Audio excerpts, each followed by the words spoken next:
সফলতার তৃতীয় শত্রু আত্মবিশ্বাসের অভাব। নিজেকে বিশ্বাস করো, আল্লাহ তোমার সাথে। আত্মবিশ্বাস গড়ে তুলুন ঈমান দিয়ে। আমি পারবো না, আমি তেমন কিছু না, এইসব ভাবনার সফলতার শত্রু। আত্মবিশ্বাস না থাকলে বড় কিছু সম্ভব নয়। আল্লাহ বলেন, যে আল্লাহর উপর ভরসা করে, নিশ্চয়ই আল্লাহ তার জন্য যথেষ্ট। আত্মবিশ্বাস মানে নিজেকে বড় ভাবা না, বরং এটা হলো আল্লাহর উপর ভরসা রেখে সাহসের সাথে এগিয়ে যাওয়া। বাস্তব একটি উদাহরণ দিয়ে বোঝানো হলো, অনেক মেধাবী মানুষ শুধু আমি পারবো না ভেবে কিছুই করে না, ফলে তাদের সক্ষমতা নষ্ট হয়ে যায়।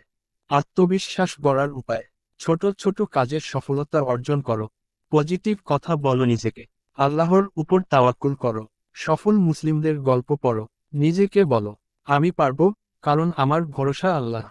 পর্ব 4 আসছে, খারাপ সঙ্গ, সফলতার চতুর্থ সূত্র। শেয়ার করো, নিজেকে বদলাও।